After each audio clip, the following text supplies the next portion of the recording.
Hello and good evening. My name is Bailo Jallo. We've got an exciting show coming up this evening, a very special guest. But before we get to that, as you know, every Friday we are here, and from 7 p.m. till 8 p.m. you've got myself and my colleague Chiwe Chihana on African Voices platform.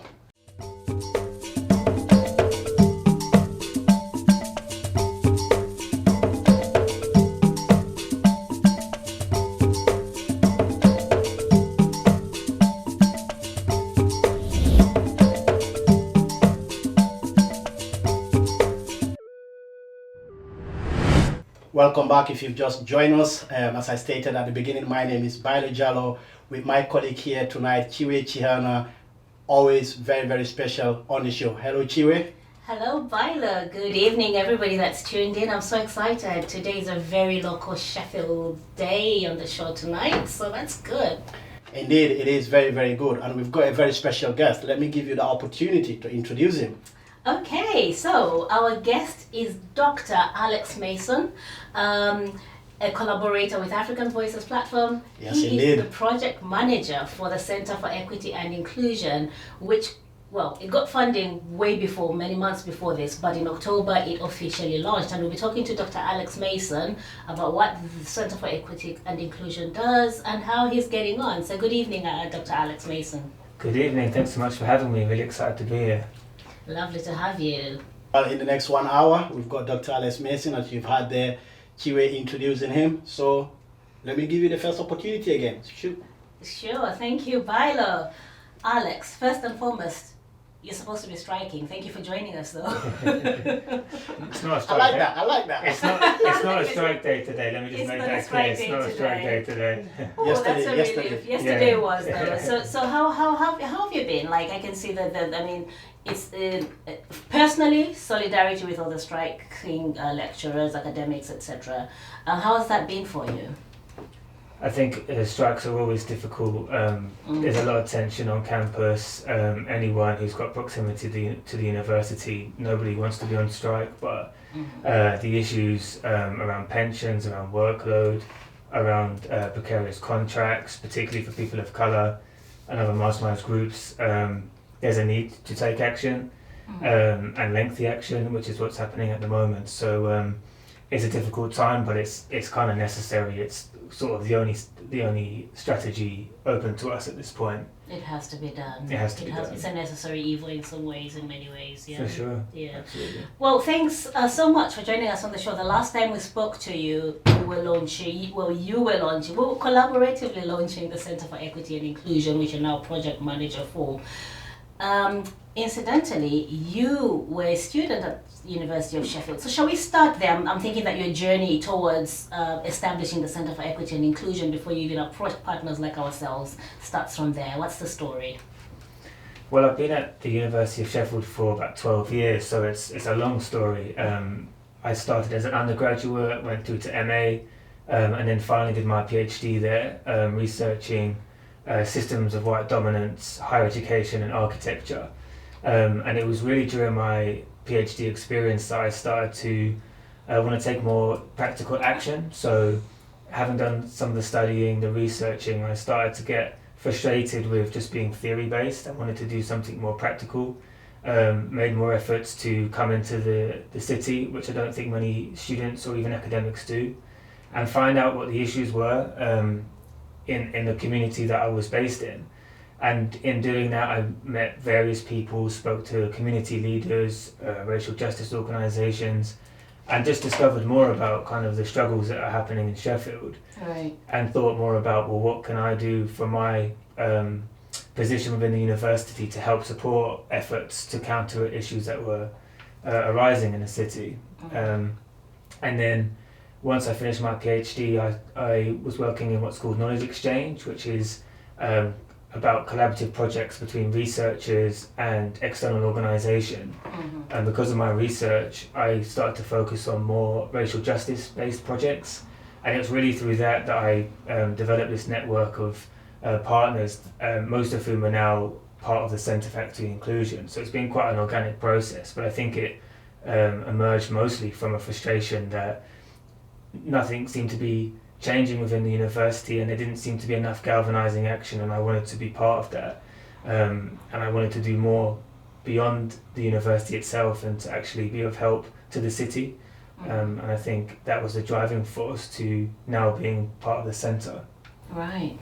So nothing at all gives more drive towards an objective like that than actually lived experience. So that was your lived experience. It's sounding to me like before it became a thing that universities would partner with community organizations, you were already feeling it, and then it just sort of played itself out in the way of you being part of the knowledge exchange program and later doing this, what you're doing now. I think it's been organic for me in terms of the process, where it just so happens that I was having these conversations with organisations in Sheffield, and then there was sort of a step change within universities where there was more of an impetus to collaborate with different organisations beyond the institution. And so I suppose I was in a fortunate position that when the opportunity to launch something like the centre came about, I already had this network of collaborators that I'd been working with for a while, and so there was a sort of mutual sense of trust between us. And then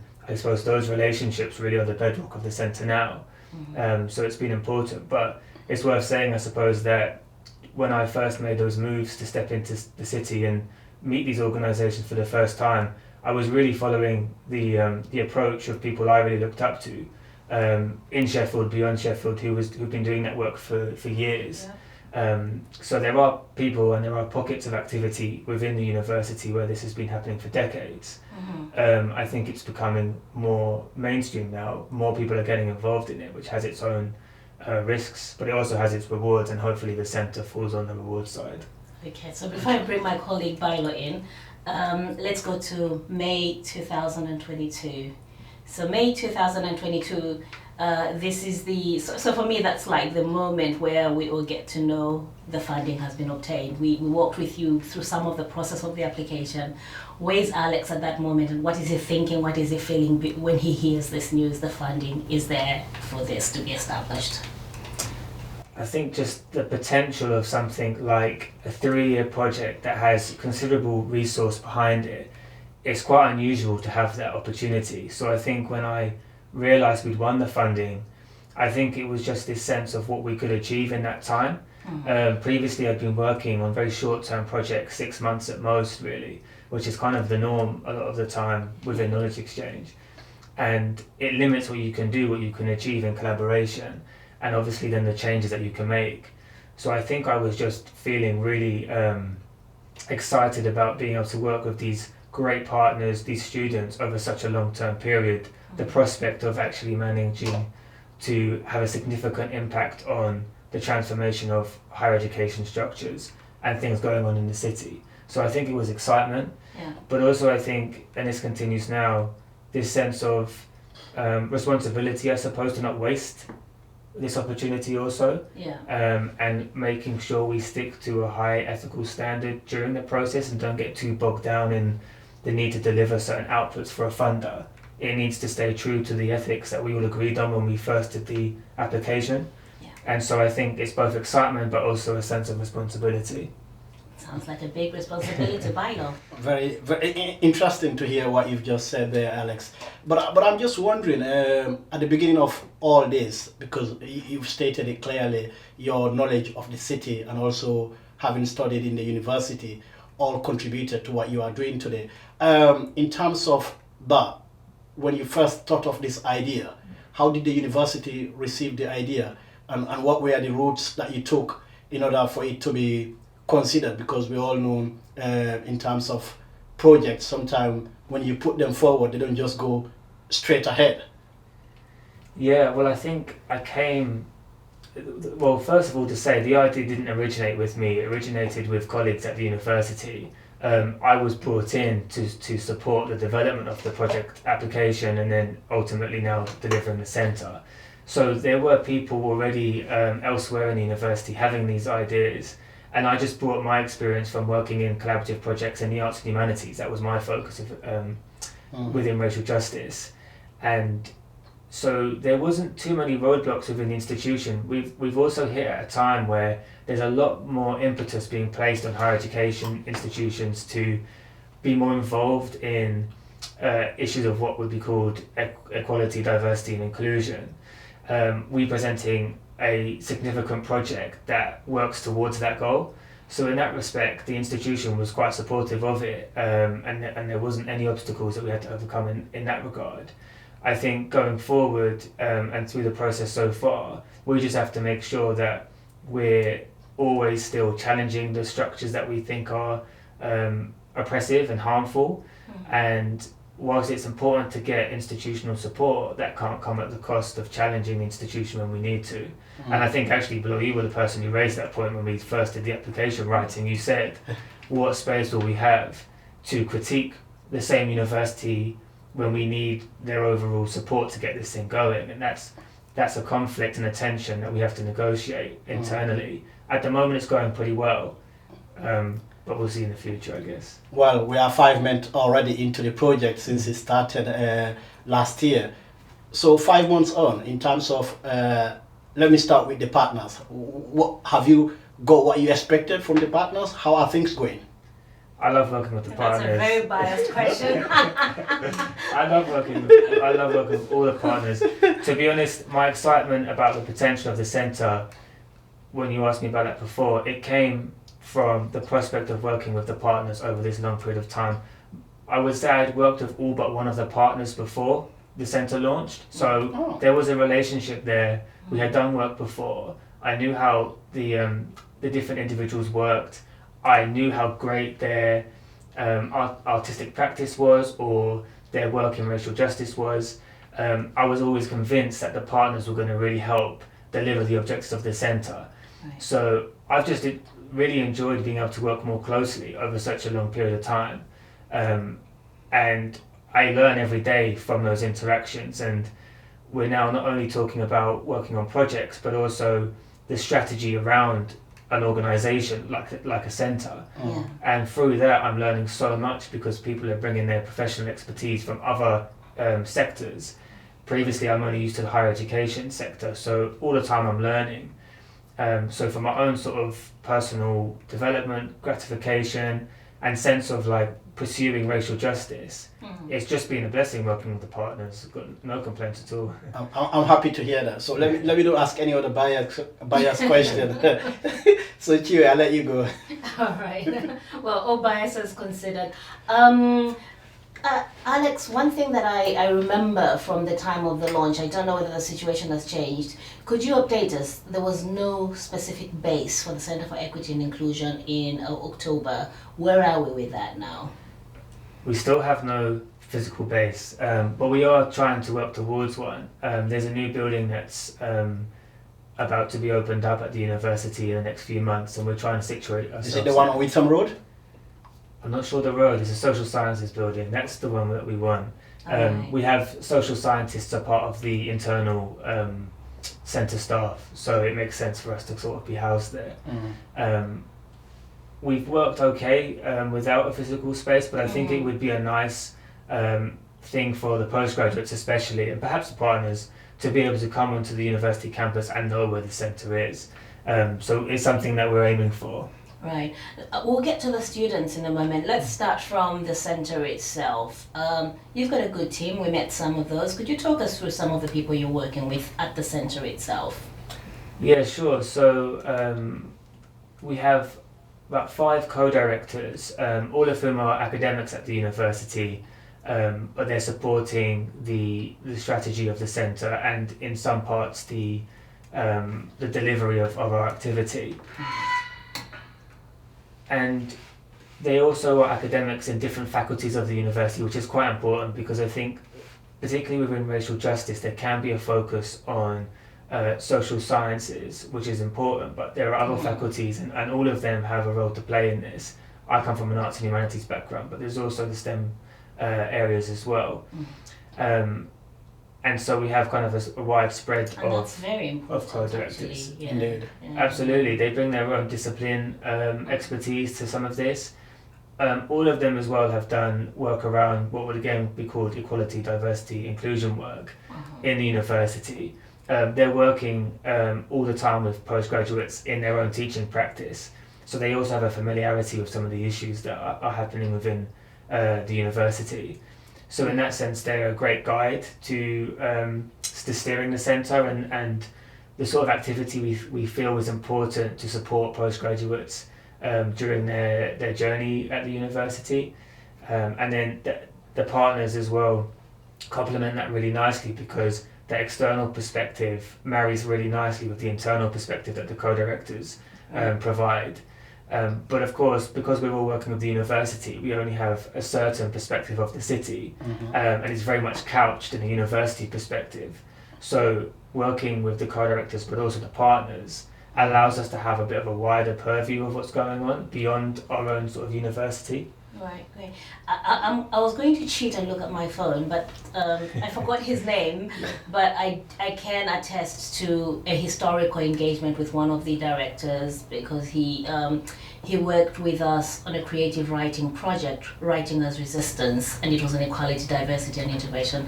I'm trying to remember his name. I imagine you're talking about Seth. Yes. Seth, the lovely Seth. Yeah, so Seth has worked for years with the Knowledge Exchange, where I said I was previously working. And so he's been doing collaborative projects with various organisations, both in the UK and internationally. Is he American?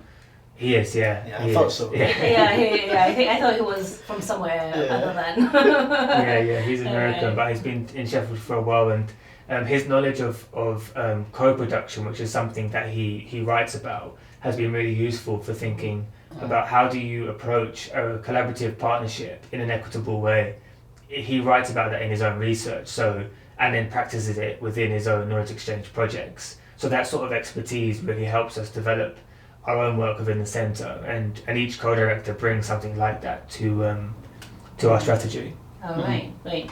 I do have a follow-on question, unless you. No, go on. No, continue. So Alex, that's good to have, and that leads nicely into the sort of strands of work that the centre is doing is working on in collaboration with us, the partners, as well as the students.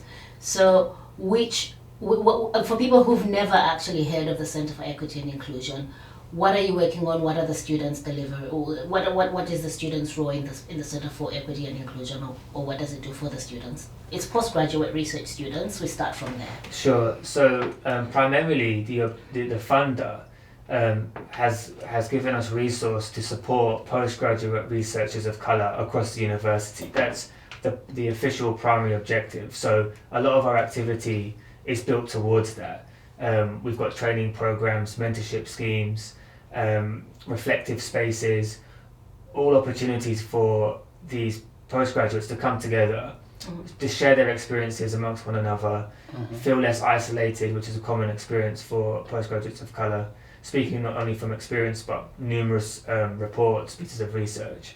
And we're there to sort of hear what they're experiencing and to work out ways of addressing that on a long-term structural basis. So, not just putting out fires, but ultimately working towards a renewed system where they're not feeling isolated or marginalised. They are getting the opportunities that everybody else is getting. And regard to opportunities, we're also funding collaborative projects between our postgraduates and our partners, because for me this is not just about support, but it is also about opportunity. And those funded projects allow those students to gain new skills, new experiences, to utilise their own burgeoning research, to bring in their own insights, and to have a real world impact by working with our partners on the sort of projects that they're doing in the city every day. And that kind of bringing together different stakeholders, different expertise, different experiences feels like a really fruitful way of not only supporting the postgrads, giving them opportunities, but achieving our second goal, which is about enhancing racial justice efforts. For me, it can't just be about looking internally and just focusing on a demographic of students. It has to also be about transforming structures within a university, but also, where appropriate, where ethical, intervening within the wider community and supporting efforts there. I think historically, universities can be quite inward looking, and it needs to be more outward looking, and that's something we're also trying to achieve with the centre. Primarily at the moment, that is through our knowledge exchange project. So all our partners are doing great work on the ground, yourselves, and there's 9 others at the moment. And so by resourcing that, providing sort of logistical support on that, that's a first step towards having a bit more of an input on what's going on in the city. And hopefully over time, as partners get to know one another better, we strategize together on a longer term basis, we can come up with more comprehensive ways of engaging in the community. But I think it always has to be taking the lead from others, because whilst I'm saying unis don't tend to get involved with stuff externally, when they do, they can sometimes, maybe often, overstep, project their own ideas and their own ways of doing Was things. that medal you were looking for? They medal? They No, medal. not really. But I think they can sometimes be a sense you're known to be an institution of knowledge, and so there's a sense that you have knowledge to give. But obviously, I think that there's lots of knowledge to be gained, and it's important actually to take the lead from those who are on doing the grassroots work. They're the ones who have an expertise around racial justice efforts locally. And so those are the people who need to be driving strategy, and it's for us to follow and input where we can. Well, this is the first time or the first centre in itself in Sheffield or at Sheffield University. So in terms of the student, we know African Voices platform ourselves, we've got 2 students that we are currently working with. So currently, how many students are benefiting from the centre and working with partners? Working with partners, I would say that in terms of our collaborative projects, we've got 5 live projects currently. We've got another 4 being lined up for the next month or 2. So within that, we're talking funded projects, 15 or so postgraduates, I would say. But then within the other activity, training workshops, mentoring, there's dozens of PGRs taking part in that. What's been really gratifying for me is that with only 5 months having passed, I mean, it feels like a lot longer. I've got to know so many more postgraduates because of the centre, coming to understand more about their specific experiences of the university and the ways that we can help them as a centre. So I'm quite happy with levels of engagement, and I think from what I'm getting in terms of feedback, they're really benefiting from being part of these collaborative projects and doing the other bits of activity. But there's a real sense that as our profile rises and then other students can see the benefits of taking part in centre activity, we're going to get more and more PGRs of colour working with us. And it sounds like even more partners probably, because that would mean there'll be more need for an expanded For partnership. sure. I think I'm always conscious of how exclusionary networks can be. So whilst I love all the partners, and all the partners are absolutely great in what they do, there is the risk of becoming insular and just rely on each other and our own sense of how to do things, which means cutting out those people that for whatever reason aren't as well known or just aren't known by not us. visible, and less visible rather than and doing great work elsewhere, or have great ideas but haven't been given a platform. It's really important to remain open to those people and those potential partners. So it's definitely not a closed shop, and over the coming years we really want to expand. But it also has to be with partners that have a shared ethos. It has to be about an investment in racial justice, which all of our partners currently have, and that really has to be the driving force for any future collaborations. But if we have that, then there's absolutely no reason why others couldn't join the network. And will you say that currently the students or the partners that you are working with, the PGR students as well, they're finding the projects that they are working on really interesting, especially with the fact that most of the partners are kind of like partners from ethnic minority communities, which the projects are all for them? For sure, and the thing that I would say about my own PhD experience, it was such a rare thing that you'd be able to work with people beyond the university. There weren't that many opportunities, at least when I was doing it. It wasn't that many years ago, 2 or 3 years ago, I'd say. So to have this sort of sustained opportunity to work with organisations in the city, as you say, from racially marginalised communities as well, it's the rarest of things. And from the feedback that I'm getting from the PGRs, they're loving it. And a lot of them as well are really stepping outside of their comfort zone. They're not necessarily doing work that's within their discipline. Some are, but not all of them are. And it's really exposing them to different ways in which they can use their research skills, all their own experiences as well. It's not just an emphasis on research knowledge, it's an emphasis on what insights you've gained from your own trajectory through life, education, the community of Sheffield maybe. I think the other thing to say is that a lot of our PGRs, or at least I say a lot, at least some of our PGRs come from Sheffield. There is sometimes a perception that the university stands in a binary with like the local community, but there are PGRs working with us who are from these areas, doing work with their local community groups. They're now being given a bit more resource through the centre to continue that work, and again, really thriving from that opportunity.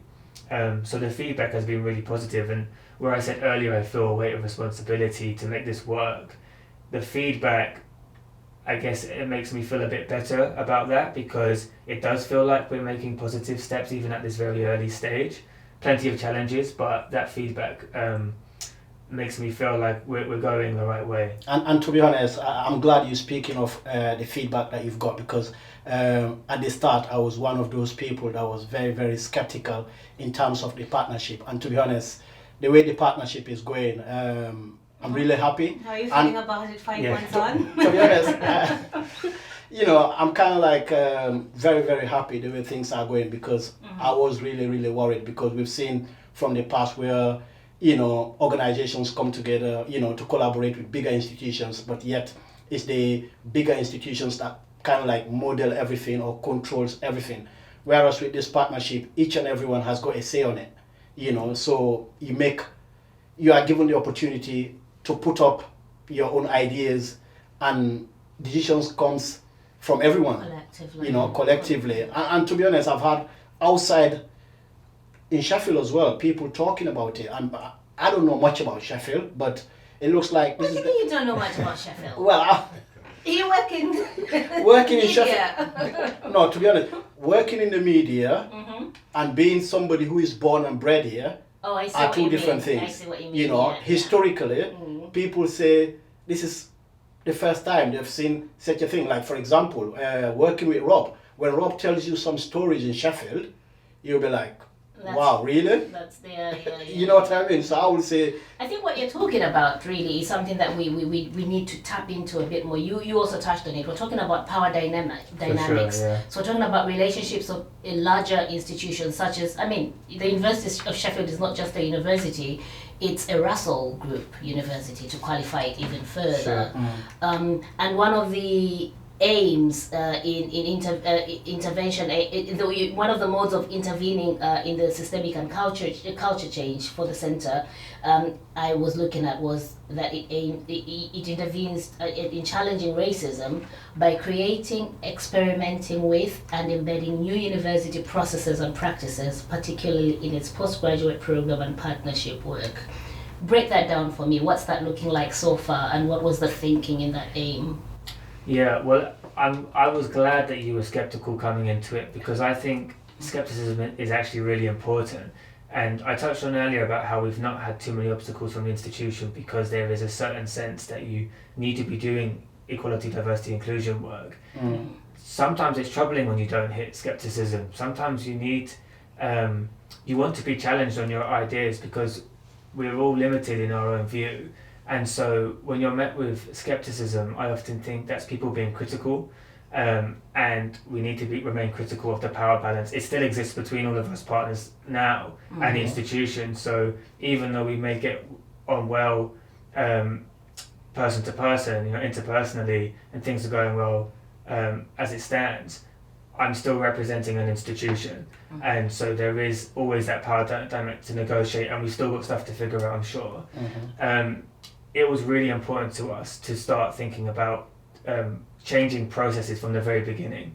I'd done some project work over the last few years before working in the centre through my knowledge exchange time, and I got to understand better, I think, the bureaucracy of a university and the systems in which we're always operating. And it really revealed to me the obstacles that we were always going to face. One of the first things that always struck me was around the payment aspect, where a lot of the time when collaboration was suggested with organisations, payment wasn't always offered. And that's a very obvious and overt way of exercising a power dynamic, where you're asking for free labour, potentially because it gives you access to a platform or whatever the reasoning might be. And that was just the tip of the iceberg. Over time I realised that the relationship, the partnership dynamic that was being set up was full of inequalities. And so the first knowledge exchange project that we launched, which was last June time, I think, was about a partnership agreement, and thinking about it from a decolonial perspective, which I know is becoming a bit of a buzzword at the moment, but we genuinely have been working with an external facilitator exploring decolonial methodologies, black feminist methodologies, indigenous methodologies actually as well in our recent workshop, and using that to think about how else do partnerships work in our own heritages, in our own cultures, outside of a university's norm. How might that change the ways in which we work together? How might that make it more equitable for all of us?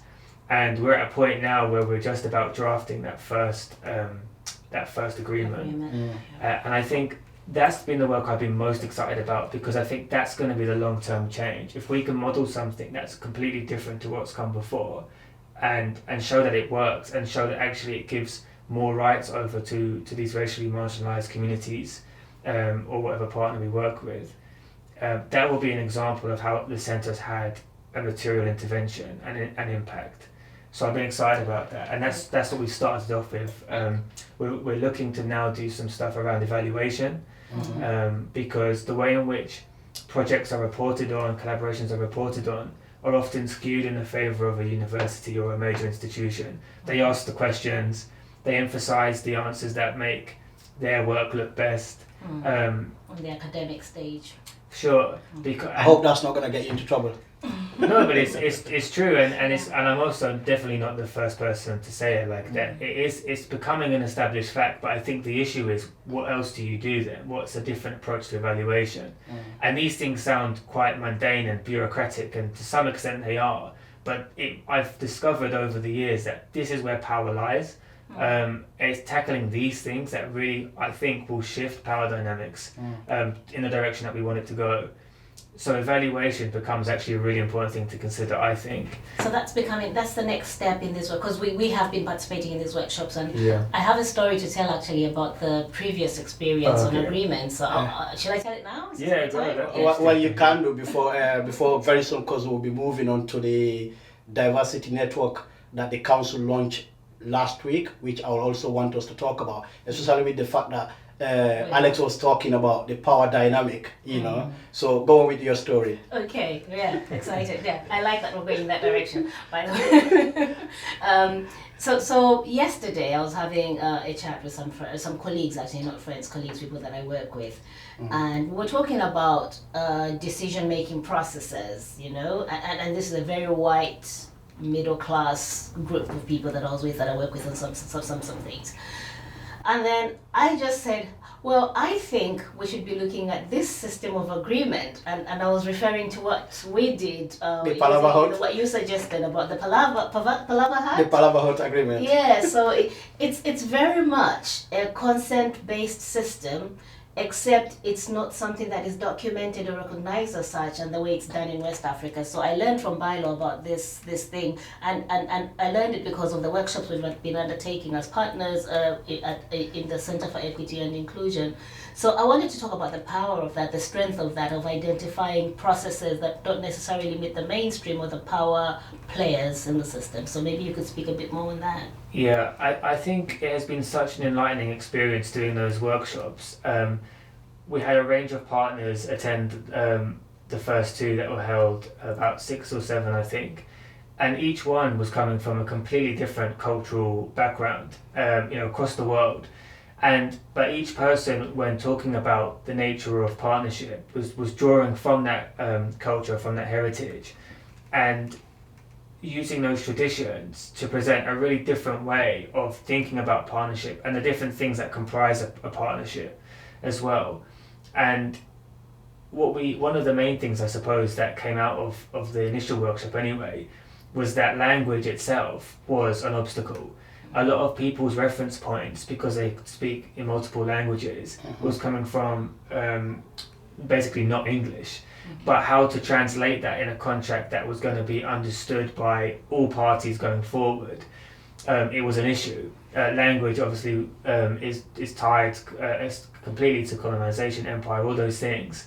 What we stumbled upon was that the image historically has been used by various cultures across the world in law, in contract law, and we sort of ran with that and are now establishing a partnership agreement based on images, culturally specific images that represent our own traditions, basically.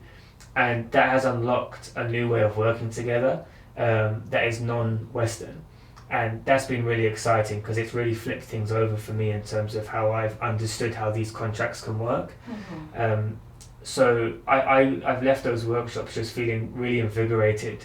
The feeling that actually when you get all of these people in a room with these different heritages, this different expertise, it can actually lead to transformative work. And it's been 6 months, and to be honest, I must admit I enjoyed it a lot as well. I attended one you of were the colouring, workshops. weren't you? Exactly. I did the colouring. He doesn't colour. No, on the first day I had to. On The one I was away. You were not there, so that day I had to. So it was really interesting to see various type of contracts and images, from different cultures, and the fact is that coming from West Africa, and Muna Abdi coming from East Africa, and we had totally kind of like different images, but something that translated almost the same thing. Amazing. So that was really, really interesting to see and to understand that it's like, although I'm from West Africa, Muna is from East, so there are certain things that we are similar to, and cultures are totally different as well. So I think that was really, really interesting. I've been enjoying it. But let's go on to that diversity network that Sheffield Council launched last week. Yeah. So what, Bailo, you had the chance of knowing about this, I think, through the media networks. That this was Equality and Diversity Week. The last week was. The last week, yes. The last week was. And with that, Sheffield City Council led on creating a network. Well, there was a launch event for a network on this. What was that? Because I did not know about it, but I'm interested to see what it means. Well, basically, this was the first of its kind in Sheffield. It comes as a result of the Race Equality Commission that was commissioned last year, which we know the report came out last year, and the report concluded that Sheffield was kind of like institutionally racist. So as a result of that, the council and other other institutions in the city are trying to kind of like come together to try to change that narrative. And one thing the council did was to organize that event, to invite institutions so that they can come together, do some sort of networking event. But I was very, very surprised with the event. First, the fact that when I went there, I saw almost like the same people. So I was thinking... What's the same people? What do you mean? The representative people from who do what? The commissioners or the committee? Well, there were some commissioners there. And the Race Equality Commission. For the Race Equality Commission, there was people like Khartoum there. There was people like Olivier, and few others. All right. And also the council leader, Councillor Terry Fox, was there, and some councillors. And people from the University of Sheffield, and people from the Hallam University, and other business organizations. But my point is, I didn't see the normal people. Who was missing? I think that's what you're saying. The people you think should benefit from that. Exactly. The people who don't know nothing about that event, or people who that event was meant to benefit, they were not there. And I interviewed Councillor Terry Fox. I interviewed Khartoum Rivers, who is a former commissioner, and also I interviewed a very, very young councillor, Malik Hebi, So he was there, and he was kind of put on the spot to speak, which I liked his speech, because he said, look, I'm here, but I'm glad that you've organized it, but it's not the way we really want it. We want the narrative to change. So I'm going to play the interview that I did with Terry Fox and Maliki and Khartoum, so we can hear from them. So today is the start of a long journey for us, and it's a Race Equality Week, and we've put on the stalls of what the council as an organisation, what we're doing and how we're working with partners. and anchor organisations. And this is all kind of a long-term view of the Council's commitment into dealing with some of the recommendations that have come out of the Race Equality Commission. Speaking of the Race Equality Commission, just last year the report came out. As you stated, this is one of the recommendations that you are following here, or the footsteps of the recommendation. How vital is this? Well, it's a vital show of intent that we're starting a journey, and that this is not just gesture. This is actually a journey for this organisation and for our staff within the council. But it's not only about our staff, it's about our communities as well, and the opportunities that as an organisation we can provide for all those diverse communities we've got all over. Because we're so proud that we were the first city of sanctuary, and we are so proud about our diverse communities. So this gives us a real springboard to interact across the piece with our staff and with our communities. Speaking of diversity, and also being the city being the first city of sanctuary in the UK, do you also accept or acknowledge that there is still a long way to go, knowing the fact that with the recommendation last year, the report did acknowledge that there were some sort of institutional racism still happening within the city? Yes, and we've made apologies on a number of issues.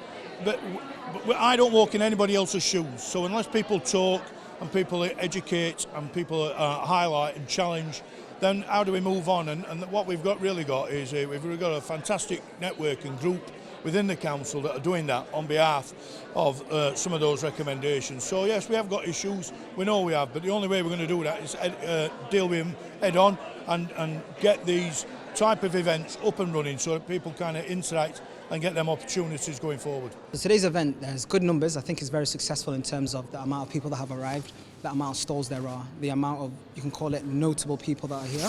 So I really think that's a good aspect of it. There's some genuinely activists in the room, genuine activists. There's some genuine organisations. So I hope that people can benefit from them. However, I do think that some of the things there are too focused on employment. When we're talking about diversity and cultural diversity in the city, it isn't, people from certain backgrounds have, less jobs. Even though statistically it may be that, do not make the whole focus solely based off employment. We're here as a charity to give you guys jobs. No, learn about the cultures, learn about the nuances, learn about how you can improve as an individual. I think that's what this is lacking. It needs somebody to teach people. But at the same time, the speeches have the same rhetoric. We're always learning, they're saying. We want to learn. But at what point do you stop learning and do you graduate and do you realize, hey, we now have learned, let's take action. There's no action discussions. Listen to every speech. There hasn't been anything discussing action. There's been the police discussing clamping down on behaviours at a culture and diversity event. Read the room, The CEO of the council, Kate Joseph, she does good work. I can say that hands up, and I like to accredit people that do good work. She does visit the communities. However, actions, tell people, call for action. I think that's what's missing in this event, yeah. And speaking of action, you are young, male, African. Do you feel represented? I feel represented as much as the council represents me. Political answer, real answer, no. Yeah. And what do you think needs to be done in order to tackle some of these barriers or the action that you really want? So there's two sides, and both sides can be actionable because the political parties, leaders of the political party, were there, and they're here to learn, get more people to come forward, to stand. Don't remove them off positions last minute, give them the opportunity, educate people on how they can do it, because there's a saying where the right people are often never hear about the job, often never hear about the opportunity. Go get them to hear about it. That's number one. From the council, they are educated. They know how to not be racist. They know how to involve people. We're not stupid anymore. There's been millions pumped into educating. They know. So the question is, how can we get them to action? Well, we need to hold them accountable. That's what we need to do. How do we hold them accountable? Beyond them being the ones hiring someone, because not all skinfolk are kinfolk. And I'm not here to be all separatist and say all this stuff, but it's true when you think of the organisation. I'm a councillor, I'm here, I see it, and it's how it is. I get mistaken almost daily. In fact, exactly where we are, I've walked before, and security have said, "What are you doing in the building?" I'm a councillor, So it's things like that. It's about, they're educated, by the way, they know. It's about holding them accountable, having the right people hold them accountable. I think that's what it is. I think it's really good. It's the first one of its kind since the Commission report, and I think there's a lot of positive in this, and also it's very welcomed by the given by the people who attended, commitments that have been made, which is one of these, and also amazingly organized, and I quite like it actually. It's good to see this in Sheffield. I haven't seen it before. So many people here today, as you've stated, but from my own understanding, it seems like it's the same phases all the time. Yeah, you're absolutely right in that sense. The same faces, but the thing is, it's how information gets to people, how people get the information from, how it's, given out. I think the team Fair Play have been organizing. Have been advertising it, but also organizations who are coming and having stalls to actually bring the communities together as well. I think we can do this together if we don't work separately. So it's everybody's business to actually talk about race equality, and I think organizations and those who are here today and others who are missing this, please come next time and actually bring the communities with you, not just the stall holders. You were one of the commissioners last year. And when the report came out, the report did acknowledge that there was institutional racism in Sheffield. And with that, do you think since the report came out, lessons have been learned and things are moving in the right direction?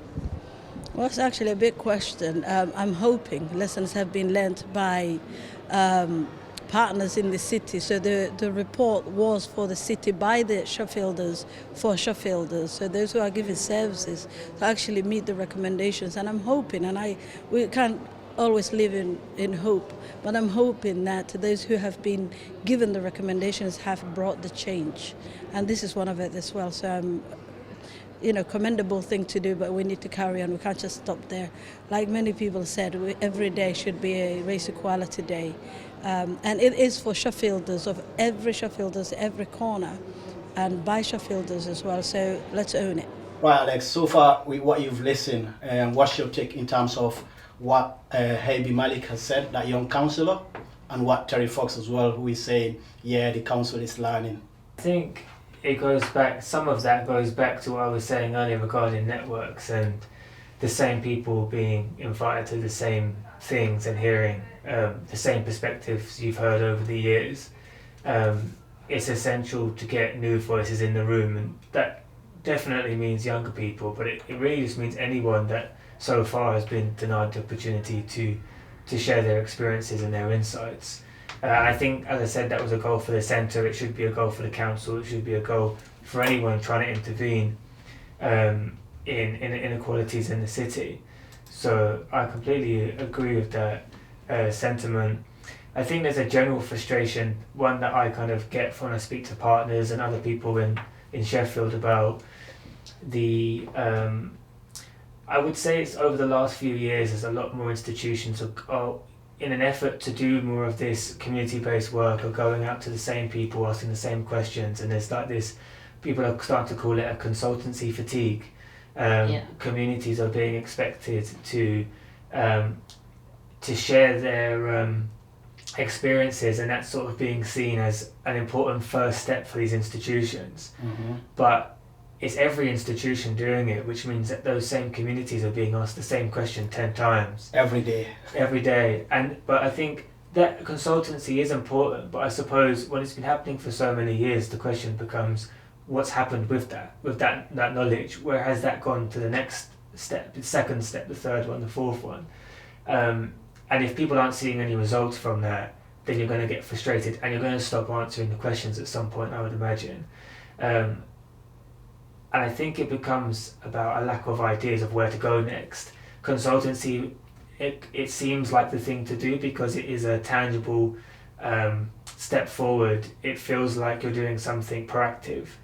After that, it becomes a little bit more difficult to think about how to dismantle some of these structures that are exposed through consultancy. And certainly, that's where I'm mindful of the centre about not becoming just this perpetual thing of discussing the issues from the same people. I'm wanting to actually act upon what gets said, and I think that's an approach that needs to be taken maybe more broadly. But certainly getting some new people in those spaces, some new voices with some fresh ideas, would likely help that situation. I like that comment, and hopefully the council will listen to that, or the institutions that were there, because like I said, I asked that young man a question, a very direct question. I was like, you are young, male, African, do you feel represented? And this is a councillor, councillor. Habi Maliki of the Green Party. Yes. And his answer was like, yes, I feel represented as much as the council represents me. Political answer. Real answer, no. Wow. So that says a lot. It does. That absolutely says a lot. So I mean, you're going to an event that's meant to be representative of you. That's a space where you and your community should be, and you're saying, as much as I'm being represented by the council, rather than this is something that I've taken a helm. I've just thought of something. Alex, last year, one of the knowledge exchange projects that was run here in the workstation. Can't remember why. You and I had a very brief conversation. I was telling you why I had taken 2021 and 2022 off. I didn't do many speaking engagements. Do you remember that conversation? Yeah. And I was saying it might be either consultancy. It didn't have a name, of course, when I was thinking about it. Consultancy exhaustion or whatever that is. But there's also a little part where I think we should be proactively bringing in. We are with the community. We see who's in the community. Maybe we should probably also be creating spaces. Like I felt like I had started to become a low-hanging fruit for a lot of organizations and institutions. So when they need somebody who looks like me, is a woman, I felt like it was very easy for them to find me. And I removed myself from the space. I said, I'm not doing any speaking engagements this year. Of course, I lost some consultancy opportunities there, but I felt more strongly that, especially in the spirit of decolonizing the space. I know it's exhausting to talk about decolonizing now, but it was really in that spirit. It's what work are you doing actually to make sure that there are younger people beneath me that can actually take on those? And if it's not the younger, even the older generations who you've not heard from before, what efforts are you making towards bringing them into the space? I think it's a bit similar to that. We should be doing something too. For sure. And the first step, I suppose, from me working within the university was to officialise these relationships with organisations that I've been working with over the years, and those are the current partners. So thinking it from that university internalised perspective, that was about reaching out to people beyond that university, bringing in expertise that wasn't normally utilised or engaged with by the institution. I think some of the partners have worked previously with the university, but not to this formalised level, I wouldn't say, over this stretch of time. So that was the first step. But as we've said a few times, like, you can get quite quickly comfortable within your current network, and you close off the opportunity for new voices to come in. And we've done some activity recently where those same familiar faces that you're talking about, they are there. A few more others are coming too, but the ratio does need to shift. I think it would be great to hold events like the one that happened last week, where you walk into the space and actually you don't recognise most of the people there. When I go to events in Sheffield, I can almost guess who's going to be in the room, and I probably know 50%. And it's about thinking, how do you change that ratio so that maybe it's only 25% of the room that you know, because you've managed to engage all these new people. That's not an easy thing to do. There's all sorts of reasons why people don't come to those sorts of events. But we have to actively try and make it possible, and because it's about them. I think well done on that event, by the way. What was it again, that event at Ishraq? It was called the Imagining Otherwise event. So it was our first public event, and I think that's the thing. The centre's been running for 5 months, so in terms of like the activities that it's done and the public engagement it's done, it's modest at this point, even if the ambitions are large. But it was a really great event, I thought, because we did have a different group of people coming there. Our postgraduates were able to mix more of our partners. There were also community members there. There was a real warm atmosphere, which I think is significant considering how academic events can be. They can be quite cold, quite sterile, particularly in a conference format, which technically this was a conference of sorts. But I think holding it in a community space, the ISRAC Centre, being amongst people that weren't just researchers but were artists, were community leaders, educators, having young people take the platform and share their ideas. Some of them were postgraduates, but some of them, as I said earlier, they were born and raised in Sheffield as well. That mix, I think, led to quite a unique atmosphere from my perspective anyway, from what I'm used to. And I felt that was promising because it showed that more of that can happen, because it was a success and the feedback's been really positive. So people enjoyed that. And I want to do more because I still feel like there wasn't enough of a different audience.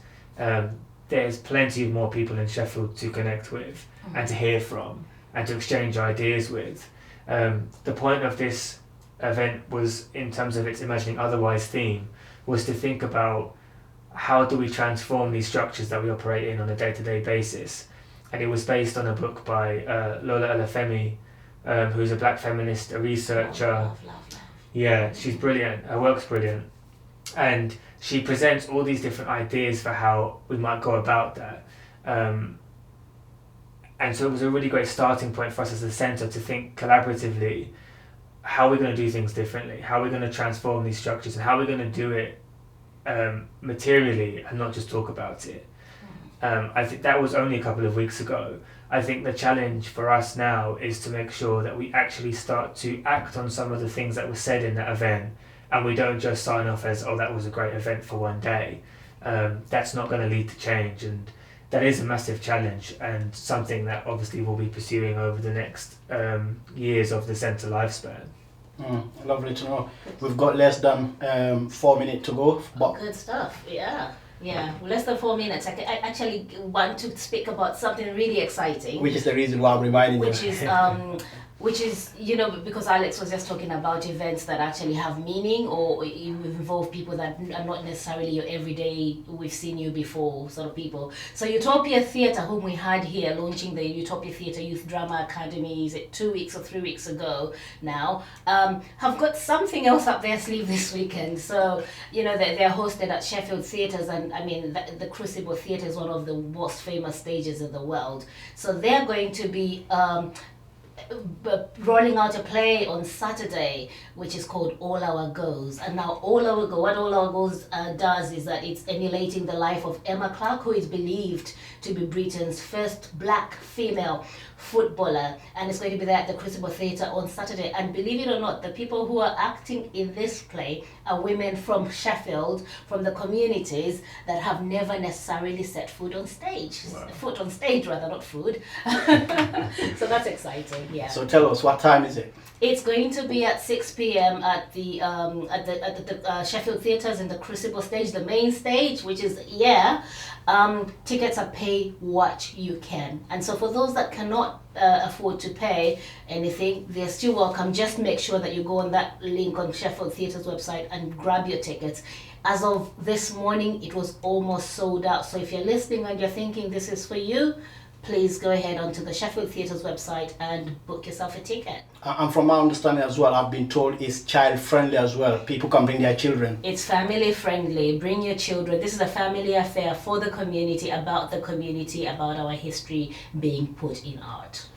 And just before we close off, we've got stories of the pandemic coming next week. Oh my goodness, yes. So Compassion Sheffield, the Sheffield City Council, Opus Independence, and several other partners from around Sheffield have brought together an exhibition that will be at the Millennium Gallery. It's called Stories from the Pandemic. Lots of people have given their stories. It's a very insightful exhibition.